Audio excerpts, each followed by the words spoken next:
Menurut gue POV fans Torino bakal kayak gitu. Oke, lo boleh ada di peringkat di atas kita, tapi pas derby kita menang kan, ya udah. Itu small winnings lah kalau buat dari Torino. Sementara kalau dari Juve, Fino alla fine, nggak bisa apa-apa lagi. Ini memang harus menang karena dengan kemenangan artinya at least kita finish strong di musim yang acak-adut ini. High pressing pertama ya Bang menurut gue Bang ya, karena data Opta kan udah menunjukkan bahwa Torino sering banget melakukan kesalahan di lini pertahanan sendiri kan ya. High pressing adalah salah satu cara gimana caranya kita bisa membuat sebuah tim melakukan kesalahan di lini belakang mereka sendiri. Tekanannya semakin banyak, panik megang bola di belakang gitu ya, karena tekanan yang tinggi, mental dikurung segala macam, itu akan membuat banyak orang melakukan kesalahan di lini pertahanan mereka sendiri gitu.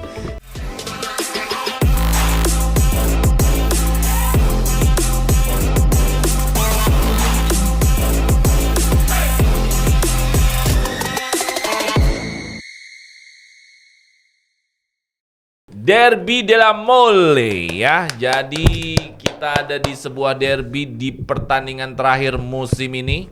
Musim yang tidak jelas.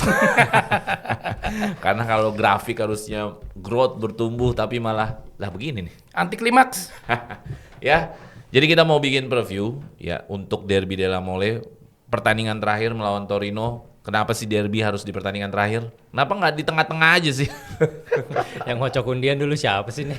Bikin susah. Nggak, sebenarnya masalahnya sih di Juve sih, karena Juve-nya nggak jelas aja, jadinya berasa penting ya. Dan hari ini gue tidak sendiri, gue Jeki yang akan menemani teman-teman di preview kali ini, dan bersama teman gue dengan siapa? Perkenalin teman-teman Suara Javin ini, nama gue Alexander Anton, asal dari desa yang tidak pakai dolar. Ya itu Sensitif ya. Anton adalah membership kita, jadi teman-teman yang sudah bergabung membership punya kesempatan untuk ngobrol bersama kita di sini. Join dan kalau belum siap untuk ngobrol nggak apa-apa, kita di grup rame banget ya. Iya, Bang Antonnya betah kan? Deh. Rame banget di grup. Kalau nggak suka ngobrol juga kasih reaction gitu kan. Parah banget grup kita. 24 30 jam. Wah, 30 jam lebih ya. 30 Nambah. jam berhenti. Kita sholat 30 jam. sholat subuh mulai, chat mulai loh. Gue sering banget pagi-pagi bangun buset. Serius lu. Pokoknya kalau lu sering sholat tahajud pasti ada chat. Sholat subuh mulai, grup Suara Juventus mulai. Anjing, kehidupan banget ya. Parah grup kita. Ya tuh gabung lah, pokoknya grup kita seru. Lu pokoknya Juventus banget udah deh kalau masuk grup kita deh. Ya terus ada siapa? Oke, halo teman-teman Suara Juventini, ketemu lagi kita, gue Ricky dari Taman Mini. Ricky dari Taman Mini. Oke, ada siapa? Halo, dengan gue Ali, Juventino dari Frankfurt. Oke. Lo tau kenapa Frankfurt nggak? Kenapa? Karena musim depan Frankfurt Ya. bukan adalah tempat finalnya Europa League, baby. Udah harus mulai dibiasain kita denger wow. Aduh, alergi banget. Oke. Mungkin saat ini masih nggak enak, biasain aja. Iya, lama-lama enak sih. Lama-lama juga itu. Liga Champions rasa orange. Aduh. Kalau yang bawahnya lagi Liga Champions rasa melon. Conference League kan warna hijau. Ya, Ada variannya. Ada variannya.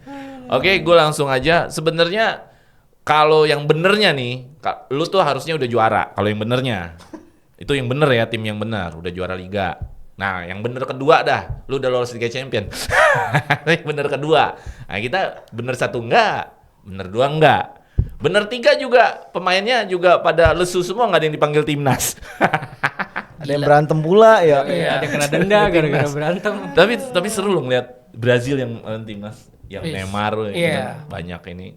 Kita lihat main Juve, Ada mantan pemain Juve Bang yang tua-tua. Iya benar, Sandro sama Lord ini. Sandro Danilo.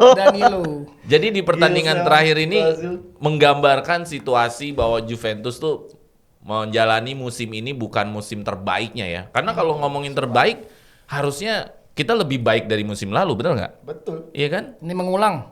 Mengulang juga enggak, ini bukan Lebih buruk malah ya. Kalau mengulang mah, ya berarti kan hampir mirip. Ini hampir mirip juga enggak, orang kita. Iyalah. Kita sudah mau di depan mata nih, wow. Avenger datang ntar lagi. Depan mata. Iya Iya kan? ya kan. Tapi yang uniknya adalah di pertandingan terakhir ini adalah derby. Di mana derby ini adalah masalah tentang emosional, apalagi kalau di Turin adalah masalah kelas. Wih, gila. Masalah status. Kalau di Turin ya, kelas pekerja sama kelas pelajar ya kan. Nah, jadi derby ini nggak bisa dianggap sebelah mata. Di pertandingan terakhir harapannya pasti gua juga menonton Juventus harusnya all out. Tapi ya kita mau lihat juga seberapa jauh derby ini memberikan efek terhadap pertandingan Juventus, karena pertandingan ini biasanya skornya nggak bakal gede sih. 1-0, 1-0, 2-1 aja kayaknya sulit ya. Jadi pertandingan bakal keras dan Torino pasti juga punya, ya pasti fansnya atau Torino sendiri punya perasaan kalau Juventus gagal mereka seneng, gitu kan? Ini ke derby. Nah, jadi pertanyaannya adalah buat Ricky dulu nih, dengan situasi Juventus yang udah ngap-ngap nih mau ke Liga Champions nih, dia harus nunggu Roma kalah, harus nunggu Milan kalah, harus nunggu siapa satu lagi? Nggak, sedih deh, sedih. Como kalah, bayangin harus nunggu 3 tim. Ya susah lah. Kalau lu nunggu 1 tim masih mending lah, atau masih nunggu ya 1 tim masih mending. Itu harus nunggu 3 tim. Dengan situasi kondisi seperti itu, bagaimana mental yang dibawa sama pemain Juventus ke pertandingan derby ini, ataukah dalam suasana tekanan tinggi? Karena kaptennya sendiri kemarin bilang kita selalu dalam tekanan. Jadi bahkan netizen bilang, ya lu main di Juventus jangan begitu dong ngomongnya. Lu harus siap menghadapi tekanan. Nah, gimana Ricky melihat tekanan yang dibawa oleh Juventus di pertandingan derby ini? Wah, ini. Sebenarnya datang malam ini ke sini dengan wah. datang malam ini ke sini memang sudah berat sebenarnya langkah-langkah kaki ini ya kan. Cuman kita harus tetap bertanggung jawab untuk terus meneruskan ini kan. Jadi ini adalah pertandingan terakhir guys. Mau dibilang penting nggak penting ya masih penting, karena ya bola nggak ada yang tahu ya kan, nasib nggak ada yang tahu kan. Siapa tahu memang yang tadi lu bilang kalah semua tuh. Iya. Juve menang. Iya, siapa tahu di calling semua wasit. Iya. Makanya kan. Jadi Janganlah. Jilid tua. Oke, sekarang kita coba untuk serius kali ya. Nah, kalau misalnya datang ke sana, apa yang mau Juve bawa, Juve sajikan ya? Kalau menurut gue memang beban psikologis pasti besar banget ini sekarang nih, iya kan? Situasi kondisi di dalam ruang ganti itu pasti tidak kondusif saat ini. Percaya sama gue. Dusan Vlahovic sama Locatelli udah mulai berantem, ya kan? Artinya kan sampai kaptennya diributin. Berarti kan udah tidak ada rasa respect ya kan? Nah ini jarang banget terjadi di Juventus selama beberapa musim terakhir. Kita hampir nggak pernah tahu ada pemain Juventus yang berantem di dalam tim. Bener gak bang? Iya. Iya kan? Hampir nggak pernah ada. Kita selama ini selalu melihat Juventus tuh kondisinya selalu stabil gitu. Walaupun penampilan performa di lapangan nggak stabil gitu kan. Jadi menurut gue ini beban psikologis sudah berat banget. Juventus harus menyajikan permainan yang bagus. Besok menang tetap harus menang. Bagaimanapun, walaupun nasib kita masih ditentukan sama 3 tim itu gitu ya. Harapannya memang tipis bang, jujur aja. Ya tapi yang tadi gue bilang nasib gak ada yang tahu, sepak bola bundar bolanya nggak kotak. Jadi saya bundar itu yang benar. Jadi kemungkinan tetap masih ada lah ya kan. Beban mental pasti dibawa karena Juventus kayak yang tadi lu bilang juga adalah klub besar, klub dengan tuntutan juara yang juga besar, minimal finish 4 besar masuk Liga Champions itu udah menjadi sebuah tuntutan setiap tahunnya. Ya kan? Jadi kalau misalnya musim ini nggak lolos Liga Champions berarti beban ini akan semakin besar. Itu aja udah membuat kaki-kaki para pemain Juventus saat ini pasti berat banget menjalani satu pertandingan terakhir ini. Iya, gitu ya. Masalahnya derby lagi ya. Masalahnya derby pula lagi, ditutup dengan derby pula gitu ya. Nah, penutup dari gue mungkin ini bang. Kita butuh kerja keras dari sosok pelatih mungkin ya yang bisa mengendalikan ruang ganti, orang yang paling dekat sama pemain itu. Ya kan, sama pemain itu. Jadi mungkin Spalletti harus bekerja keras. Pertama mungkin mengembalikan mental dulu kali bang ya. Mengembalikan mental dulu, memberikan rasa aman kepada para pemainnya gitu kan, sehingga mereka bisa memberikan penampilan yang luar biasa juga di lapangan nanti gitu. Iya, sebenarnya agak lucu Rick, lu mengembalikan mental nih 37 pertandingan kemarin ngapain? Mentalnya mental. Karena gini, karena di sisa 3 pertandingan terakhir tuh kemarin kita udah sempat di atas. Sebenarnya kita udah bagus banget bang. Semua tuh runtuh karena pertandingan lawan Fiorentina kemarin itu sih. Verona dong. Verona yang seri. yang kalah. Seri. Yang kalah sebenarnya. Lawan Verona seri itu sebenarnya kan masih oke lah menurut gua, masih bisa asal lawan Fiorentina menang. Cuma kan lawan Fiorentina menang itu yang lawan Fiorentina kalah itu yang bikin hancur semuanya, langsung merosot ke posisi 6 gitu. Itu sih Bang. Oke Ricky. Ya jadi tetap ada harapan kita memenang walaupun langkah kaki berat ya. Berat lah pasti. Oke, pertanyaannya masih sama ke Anton bahwa ya beban apa yang bisa dihasilkan sama pemain Juventus ketika tuntutannya nih sangat mission impossible ya untuk kalau di Liga Champions. Tapi satu sisi juga dia menghadapi derby. Sebenarnya teruji nggak di mental kali ini untuk bisa dilewatin? Harus tertekan dong. Gila, mukanya mau taruh mana? Juventus kan katanya klub besar. Gimana coba? Sampai kapten aja diajak aduh, gua emosi banget. Bang, lo bilang dari Vio ya? Enggak loh, dari Sassuolo loh. Sassuolo seri. Gue dari Verona. Itu dari Verona. Verona itu kita kebantu karena hasil mereka yang lain nggak bagus. Jadi kesannya nggak terlalu buruk. Itu kita harusnya dengan easily kita 3-4 poin tuh bisa nyaman di zona UCL lah. Iya. Kita sudah bermimpi tahun depan kita peringkat 3 tadi. Iya, malah sudah bermimpi peringkat 2 kan? Iya kan? Sudah ngomong bermimpi peringkat 2 nih, duit segini nih bisa beli si ini contender Scudetto nih tahun depan nih. Sekarang begini. Jadi kalau nggak tertekan pemain, pelatih itu keterlaluan dan harus tertekan. Dan di Juventus harus terbiasa tertekan. Justru ini statement, menurut gue ini statement. Statement Juve kita nih sekarang di level apa? Mau seperti apa di bawahnya? Kalau misalnya tidak menang, bencana. Dan gue harus setel itu jadi alarm pagi anthem itu.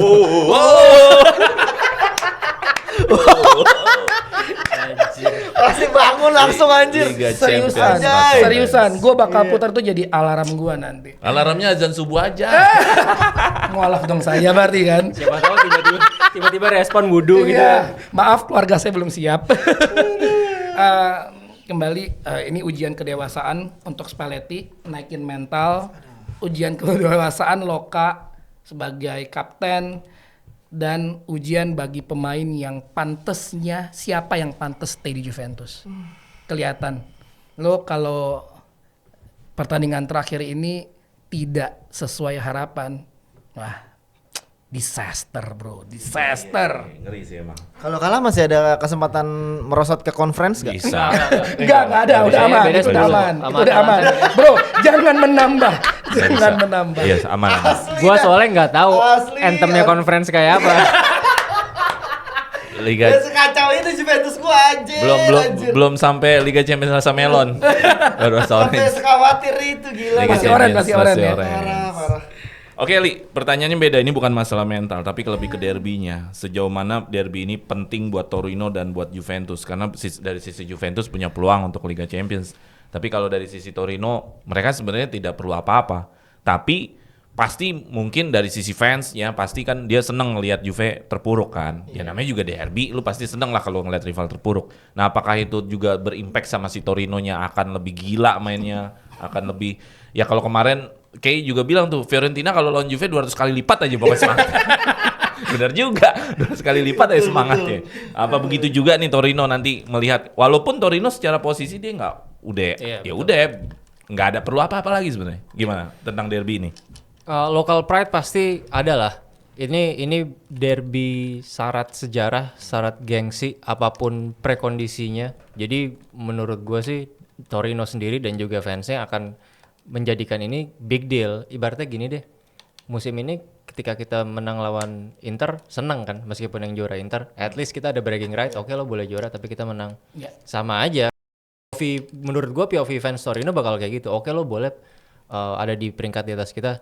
Tapi pas derby kita menang kan, ya udah. Itu small winnings lah kalau buat dari Torino. Sementara kalau dari Juve, fino alla fine, nggak bisa apa-apa lagi. Yep. Ini memang harus menang karena dengan kemenangan artinya at least kita finish strong di musim yang acak adut ini, musim yang sejak awal serba tidak jelas ini, yang di tengah-tengah ada pergantian pelatih, rekrutmen di manajemen sendiri nggak lancar. Itu gue pengen, kita semua tentunya pengen mengakhiri musim ini dengan kemenangan.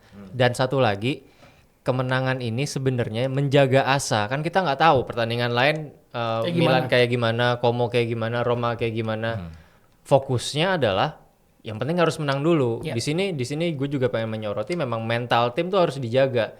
Sebenarnya gue agak mempertanyakan kan kalau nggak salah setelah lawan Verona tim sempat retiro, Ya. nggak ngasih statement tertutup dan kawan-kawan biar lebih fokus.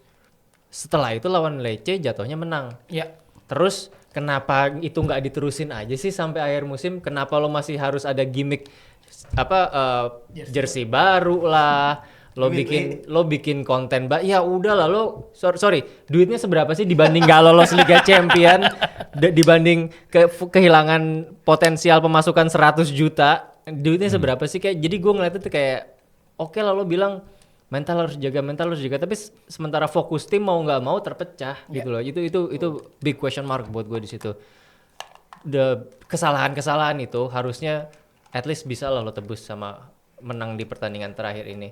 Balik lagi menjaga asa. Kita nggak tahu pertandingan yang lain hasilnya akan seperti apa. Yang jelas kalau kita menang setidaknya setengah steps untuk mengakhiri musim ini sesuai maunya kita udah kejadian lah. Oke, jadi memang derby ini tentu buat fansnya Torino tetap penting ya.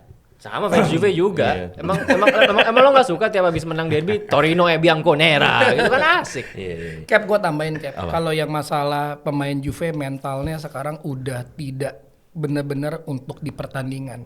Jadi ada yang menyalahkan memang ada divisi baru namanya Juventus Creators Lab.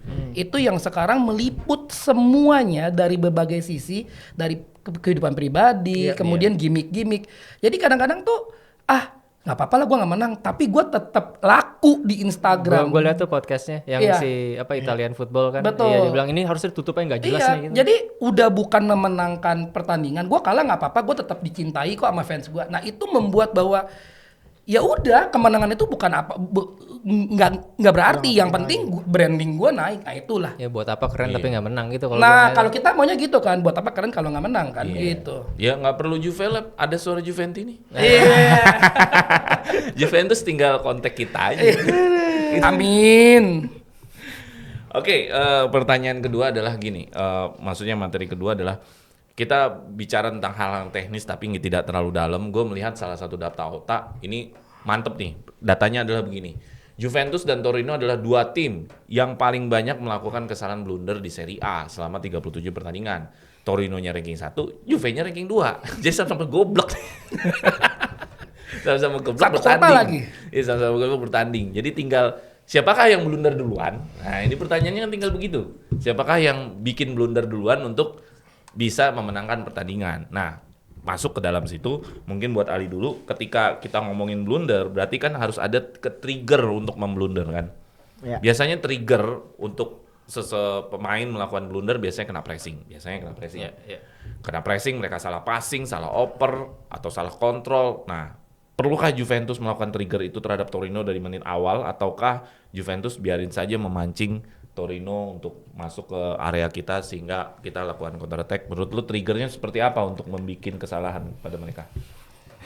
ini kan kayak yang tadi lo bilang ini kan duel lucu ya. Duel dua tim dengan error leads to goal paling banyak. kayak ntar bakal jadi duel kayak Sri Mulat deh. Masing-masing salah. Satu lagi sebenarnya.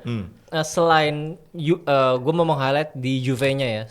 Selain dia terjelek kedua dari error leads to goal, Juventus itu termasuk di liga yang paling banyak error leads to shot, bukan to goal. Jadi shots itu kan ancaman. Jadi error yang dilakukan pemain sendiri. Ranking berapa dia? Ranking satu. Error leads to shot ranking 1 34 kali, keduanya Lazio, surprisingly ketiganya Milan. Tapi balik lagi, Tapi mereka error leads to shot itu kan artinya kan memang bukan yang gol yang kebobolan, tapi kan menghadirkan ancaman yang seharusnya itu nggak terjadi gitu kan. Ya balik lagi, gue nggak tahu skip apa pemain Juve bisa kejadian sampai kayak gini sepanjang musim gitu. Nah, dalam hal menghadapi Torino, kalau gue lihat Torino itu memang kalau berdasarkan tim karakteristik dari gue ngeliatnya dari who scored, mereka itu lemah di area sayap. Sementara kita sama-sama tahu Juve kekuatannya justru di area sayap. Di kanan kita punya Chico, di kiri kita punya Yildiz. Buat gua itu harus dimanfaatin. Jadi Juve nggak usah deh tuh mancing-mancing Torino keluar, karena mereka mereka itu prone to errors. Jadi memang harus digedor terus, digedor terus untuk memaksa mereka melakukan kesalahan itu. paling jatuhnya yang gua pengen lihat Juve ada improvement itu adalah di sisi how to protect the middle. Karena kita lihat di 2-3 pertandingan terakhir practically Spalletti masih gonta-ganti pemain, yang satu pemain nomor 8 dan satu pemain nomor 10 itu kan masih gonta-ganti selain Locatelli. Jadi McKennie, Thuram, Koop Mainers itu tuh masih di rolling. Gue pengen pas pertandingan besok lawan Torino itu pemain yang dipilih fix untuk bisa mengekspos lobangnya atau karakteristik timnya Torino gitu aja sih sebenarnya. Berarti triggernya, pemicu untuk biar mereka bisa tertekan dan mereka bikin kesalahan, lu lebih fokus ke area sayap. Ya, saya yang betul. lu sudah analis bahwa itu kelemahan mereka Kelemahan ya. mereka. Oke, kalau buat Anton apa pemicu untuk, ya secara data mereka adalah tim yang sering bikin kesalahan atau sering bikin blunder. Iya. Berarti kan kita bikin pemicunya nih biar mereka blunder lagi, kita bisa ambil gol dari sana. Apa menurut lu pemicunya untuk bisa ke arah sana? Setuju, gedornya terus, agresifnya terus. Kalau kita gedor 10 kali, siapa tahu kebobolan sekali. Kalau kita gedor 20 kali, siapa tahu bisa kebobolan 2 kali. Ditambah lagi Yildiz sama Chico, meskipun Yildiz terakhir tidak Lagi nangis di bench katanya. Iya. Nggak enak banget ngeliat fotonya. Kuyu banget gitu. Iya. Sian, Cok. Tapi kita gini, kadang-kadang kita menempatkan Yildiz sebagai kita mengharapkan Yildiz sebagai superstar yang sudah jadi. Dimana kita tahu dia belum. Dia adalah bakat yang terlalu cepat diorbitkan karena Juventus tidak ada siapa-siapa. Tapi karena dia memakai nomor 10, karena dia digaji segitu, jadi kita mau dia bertindak lebih. Step up kita bilang begitu. Kalau sewajarnya kita kasih dia waktu tumbuh ya. Tapi harapan gua pertandingan terakhir Yildiz bisa step up. Itu satu. Yang kedua, Chico lagi bagus sayapnya. Tadi Bang Ali bilang, ya Chico lagi oke. Ya kita berharap bisa lah. Terus kalau misalkan Torino sendiri sering buat error, Juve sendiri sering buat error. Ya udah sering buat error, kipernya one shoot one goal. Nah kan sedih. Banyak banget masalahnya nih tim apaan sih? Gue selalu bilang di grup gue selalu bilang di grup kan, awal masa depan cerah adalah dengan di grey out. Langkah awal. Jadi kalau misalnya tanya langkah awal nih supaya Juventus cerah masa depannya adalah di grey out lah. Jadi gua jawab, bagaimana bila supaya kita tidak membuat kesalahan? Mainin Perin. Iya, Mainin Perin. Perin aja. Iya. Hitung-hitung perpisahan lah. Dia kan juga katanya kan pasti bakal Ya, terus cabut kiper musim kita depan. siapa? Perin Ya, udah sembuh, Bang. lagi. Apa? Perin udah sembuh. Udah sembuh. Udah sembuh Perin. Jadi mainin Perin. Terus gua mau komenin bagaimana lini tengah kita. Kalau memang kita gedor terus, kita nggak, menurut gua agak di luar kebiasaan nih. Menurut gua mainin Koop Mainers. Karena Koop Mainers bisa memberikan stabilan lebih menurut gua dibanding Thuram. Karena Thuram nanti sering naik ke atas, dia akan meninggalkan celah. Jadi kalau misalkan lu mau sering gedor dari sayap, ya lu mainin Koop Mainers. Jadi tetap gedor, pakai Perin jangan di grey, mainin Koop Mainers. Oke, ya jadi tetap gedor terus. Tadi ada statement-statement mainin Koop Mainers ya kan. Jadi kita lihat aja siapakah. Tapi nanti kan materi 3 gue bikin starting juga kan. Oke. Oke, kalau Ricky apa nih pemicunya biar mereka bikin kesalahan dan kita bisa dapat gol? High pressing. Itu dia. High pressing pertama ya Bang menurut gue Bang ya. Karena data Opta kan udah menunjukkan bahwa Torino sering banget melakukan kesalahan di lini pertahanan sendiri kan ya. High pressing adalah salah satu cara gimana caranya kita bisa membuat sebuah tim melakukan kesalahan di lini belakang mereka sendiri. Tekanannya semakin banyak, panik megang bola di belakang gitu ya karena tekanan yang tinggi, mental dikurung segala macam, itu akan membuat banyak orang melakukan kesalahan di lini pertahanan mereka sendiri gitu. Jadi menurut gua high pressing adalah salah satunya cara gimana caranya Juventus bisa mencetak gol lebih dulu gitu ya. Itu yang pertama. Yang kedua, telat panas. Gue ngeliatnya Juventus sering banget yang namanya telat panas Bang. Laga melawan Fiorentina kemarin juga Juventus gue melihatnya secara technically sepertinya terlihat banget telat panasnya gitu. Kayak kurang Terlalu santai. Iya gitu loh. Urgensinya mana? Iya. Gue ngeliat Juve main tuh kayak ini kalian katanya mau lolos gampang ke Liga Champions. Betul. Urgensinya mana? Betul, karena masalahnya datanya juga berbicara seperti itu kan. Juventus lebih banyak mencetak gol di babak kedua gitu. Aku tidak tahu apa yang terjadi di pemikiran pelatih atau para pemain gitu ya. Mungkin selalu merasa bahwa oke, kita masih punya 40 menit, 30 menit untuk mencetak gol, tenang aja gitu. Tapi pada akhirnya kita tidak bisa mencetak gol. Itu yang bikin emosi setiap kali menonton Juventus gitu. Jadi dua faktor itu menjadi sebuah catatan dari gua Bang, dimana pertama Juventus harus melakukan high pressing, dimulai dari kontrol lini tengah dengan sangat bagus. Ya, kayak yang tadi Bang Ali bilang, memainkan pemain-pemain yang memang secara teknikal memang benar-benar harus bisa menguasai lini tengah gitu. I don't know apa yang terjadi dengan Khéphren Thuram dalam beberapa pertandingan terakhirnya. Lu ngerasa gak sih kayak Khéphren Thuram kayak kehilangan magisnya gitu? Gue terakhir kali ngeliat dia. Gua rasa dia down gara-gara gak kepanggil timnas deh. Ya itu dia kayaknya. Gimana ya. saingan lo Gua- sama Vinga. Gue sampai nggak masalah. Maksudnya emang lu dulu. gue sampai lupa kapan terakhir kali Khéphren Thuram tuh bermain sangat bagus. Yang ada di pikiran gue, yang ada di ingatan gue, cuman terakhir kali dia main bagus banget itu lawan Inter doang ya. Sisanya gue kayak ngelihat kayak hilang gitu Bang di pikiran gue gitu. Walaupun dia sering banget main, Ya. dia sering banget starting, dia sering banget jadi pemain pengganti gitu. Jadi menurut gue Khéphren Thuram, I don't know apa yang terjadi, dan kita butuh benar-benar pemain yang bisa mengkontrol lini tengah, melakukan high pressing dan bisa membuat gol cepat secara urgency gitu kayak yang tadi Bang Ali bilang. Jadi 3 poin itu adalah poin krusial di mana Juventus kalau mau menang cepat, menang secara absolut number angka, ya 3 poin itu harus dilakukan Bang. Ya, benar. High pressing itu kuncinya salah satunya adalah striker. Strikernya kayaknya Vlahovic males-malesan nggak sih? Sedikit. Iya kan? Kalau lu pernah lihat nggak waktu ada potongan klip Dembele high pressingnya gimana? Wah, Iya, itu sadis itu. Nah, Sadis itu. Jadi lu kalau mau high pressing, kunci awal tuh ada di striker enggak, untuk ngebayangin. dan keeper sama Dembele back. bisa menggerakkan teammates dia yang lain buat lo kan Ikut- harus bertindak ikut. sebagai unit. Nah. Iya, Iya. Juve memang dibangun tidak dengan attitude high pressing kayak Coba gitu. pikir Vlahovic begitu nggak? Minta di servis. Nah, jadi kalau high pressing mungkin bukan mainin Vlahovic, mainin David kali. Iya. Karena kalau mainin Vlahovic, dia kayaknya attitude-nya untuk high pressing sulit deh kayaknya. Dia agak-agak males ya. Tapi kalau Yildiz, Chico, pemain depannya masih oke tuh dia high pressing. Tapi kita butuh high pressing itu di striker yang sangat optimal. Iya, Satu lagi Cap, menurut lu kita sering telat subs gak sih? Iya, kelihatan Terkadang. kelihatan banget kok. Terkadang. Oke, kita ke materi terakhir adalah mengenai formasi yang masih suka berganti-ganti. Padahal sudah Gimana terakhir? terakhir ini. Sama starting 11.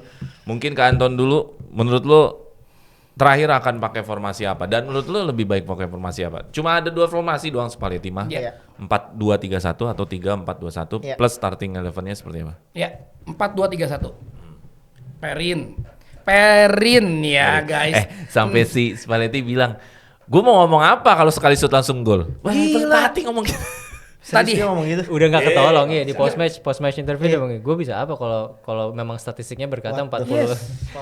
satu dunia ngatain lo Saya sekarang. emang datanya gue baca juga banyak, beberapa pertandingan gak cuman itu doang kan. Iya itu dia first shot jadi gol First itu shot, one goal. 46%. Itu kan sama aja pelatih udah angkat tangan. Yes, sampai ada yang bilang the worst player in history. The worst player Juve di history. Gila. Padahal kita punya Felipe Melo loh dulu. Oke, jadi pakai nomor 1 Perin, Kalulu, Bremer, Kelly, Cambiaso, 4 belakang. Tengah Kalau dulu ya. Kalulu. Terus Loka sama si Koopmeiners. Depan Chico, Weston, Yildiz. Untuk depan gua Vlahovic masih. Karena gimana pun konversi golnya Vlahovic lebih baik daripada Davids. Memang harus dia. Kalau gua kayak gitu. Oke. Ya, jadi kita lihat apakah Perin atau tidak. Gue cuma nungguin itu doang, Perin atau enggak. Oke, kalau Ricky gimana, Rick? Ya, Lu formasi lu. gue lebih nyaman melihat Juventus bermain dengan 3-4-2-1 ya. Kalau gue secara personal gue melihat bahwa dengan 3-4-2-1 3 pemain di lini belakang terlihat cukup solid untuk bisa memaksimalkan umpan-umpan jauh atau mereka benar-benar bisa memanfaatkan 2 sayap yang sangat bagus itu sebenarnya, Kalulu dan Cambiaso gitu. Invertednya jadi lebih masuk ke tengah kalau gua ngelihat dengan 3-4-2-1 gitu. Jadi 3-4-2-1 dari gua Perin tetap karena Digre sudah tidak tertolong sepertinya. Akut banget ya. Pierre Kalulu, siapa namanya? Bremer, Kelly, Sama Gatti mungkin yang dimainkan sebagai 3 belakang, lalu di kanan ada Kalulu sama Cambiaso, tengahnya gue masih berharap sama Kevin Thuram dan juga Manuel Locatelli. Satu lagi mungkin sebelah kanan ada Kenan Yildiz, Chico, sama ya nggak ada lagi Dusan Vlahovic lah. Yes. Apa lagi gitu. Oke. Karena sebenarnya dia mencetak gol kemarin Bang. Sayang aja. Oh offside. iya Offside. benar, Pak. Jadi memang dia sebenarnya sedang dalam tren yang cukup positif sebenarnya. Makanya dia agak Terlepas bete. dari marah-marahnya ya. Iya, betul. Itu sih Bang dari gua. Oke, kalau Ali gimana? Formasi apa yang ideal untuk Gue barusan melawan? googling kalau nggak salah Bremer suspended deh. Oh. Bremer suspended. Nah, menurut gua formasi utamanya memang tetap 4-2-3-1. Tapi gua harus siapkan pemain di situ yang bisa shifting kalau bakal jadi 3 back. Jadi kiper tetap mau nggak mau Perin. Ya hitung-hitung partai perpisahan juga lah, kan kita nggak tahu. Perin terus Gatti, Kelly sama back kirinya Gatti dan Kelly tengah, kirinya Cambiaso, kanan Kalulu. Nah, double pivot di tengah, gua nggak tahu Thuram sefit apa, jadi gua lebih milih sebenarnya Locatelli sama McKennie. Oke. Ada sebabnya gue pilih McKennie. Nah, untuk gelandang serang gue pengen lihat Kup justru yang di gelandang serang. Karena Galatasaray. itu dia, Iya. dia timing masuk ke kotak penaltinya bagus, sense nyetak golnya bagus, Iya. dan dari segi holding on to the ball masih lebih oke lah dibanding kalau McKennie yang jadi free roll nomor 10. Iya. Kanan Chico, kiri Yildiz, depan Vlahovic. In case nggak works, tweaknya lebih gampang. Kalau lu main langsung jadi 3 back, McKennie-nya langsung ke kanan jadi back sayap kanan. Iya. Udah itu di tengah ke depan jadi nggak banyak berubah. Iya. Jadi kenapa gue pilih McKennie sebagai temennya Locatelli di nomor 8 biar shift kayak gitunya tuh gampang gitu. Biar fluid ya. Ya biar lebih fluid. Sama satu lagi pergantian pemain nggak boleh telat. Iya. Ya kalau Ali tadi mengatakan sama juga ya Perin harus main bukan Digre ya Perin dan shifting antara dari 4 back ke 3 back juga harus ready di tengah-tengah Ya, pertandingan ya, betul. walaupun dimulai dengan 4 back. Kalau gua dari awal 4 back karena menurut gua akan lebih banyak outlet passing karena kan ada 3 di depan yang lebih mobile lagi dibantu, belum lagi invertnya Cambiaso, kadang-kadang invertnya Kalulu. Jadi gue berharap 4-2-3-1 jadi lebih matang lah untuk di musim depan. Terus kalau untuk striker ya gue pengen high press-nya, cuman masa Vlahovic ini nggak bisa high press. Jadi memang kita emang butuh striker butuh striker satu sisi kita bisa main high press, satu sisi bisa golin. Ya jadi ya sudahlah karena adanya cuma Vlahovic. Punya David cuma bisa ngepres tapi nggak bisa golin. Aneh banget ya. Aneh. Ya jadi ya begitulah kira-kira kondisi Juventus. Jadi skor akhir berapa? 2-0. 2-0. Jarang lu 2-0 tapi Bisa. bisa. Selamatin muka. Kasih seneng fans. Terus siapa yang golin? Vlaho 1, Yildiz 1. Ya Yildiz lah golin lah ya. Iya, gila Yildiz golin lah. Sejak perpanjang Li lu siapa Li? Berapa? 1-3. Anjay. Susah ada Gatti pasti kebobolan. Maju mulu ya. Ya maju mulu. Derby macam apa ini 1-3 ini? Oh justru, jadi ketinggalan dulu, ngejar. Nggak apa-apa, di yang grup penting kita kalau finish udah strong. kebobolan, males gue nonton, tidur aja. Udah gitu semua isinya. Sentimennya Mulai negatif. keluar Gitu stiker-stiker ya. semua isinya. Goblok, gitu semua Stiker isinya. kabal. Males gua nonton, dibela-belain, beli cemilan. Ini kita Senin pagi kan? Senin pagi. Senin pagi. Menang sih. Menang sih. Kalau game malam menang Iya, sih. Iya, benar. Rumus mitosnya main siang kalah, malam menang. Iya. Itu rumus mitos. Kalau gelap menang gitu. Ada betonnya ya. Yang princess semua mainnya nggak kuat panas. Oke Rick, gimana skor? 2-1, gol keduanya menit 92. Sampai detik terakhir masih dibuat deg-degan gitu ya. Dan di pertandingan terakhir Iya. Milan Roma sama Como kalah. Kayaknya itu bakal seru banget Bang asli. Ya, itu, itu seru. itu bakal seru banget. Langsung ada tudingan Asli, settingan bener. pasti Oke, yakin gue. Kalau gue skor enak aja 1-0 menit 92 sama. Jadi pas 0-0 lo ngerenyut terus tuh. Anjir apaan nih Juve nih apaan nih? Ujung-ujungnya menang. Yang penting. Aduh Juve ngurung doang nih nggak gol-gol. Iya itu kayak era Allegri, ngerenyut terus selama pertandingan. Ujung-ujung menang. Jidat kerut. Ngerenyut mulu, mana nih nggak nyerang-nyerang, ujung-ujung menang gitu. Yang penting menang.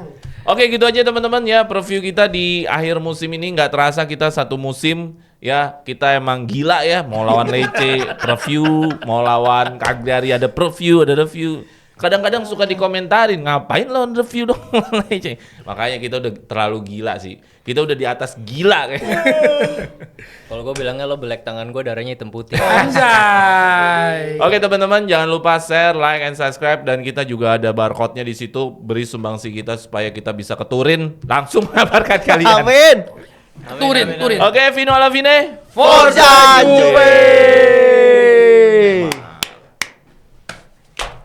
Finish strong. Mantap. Finish strong.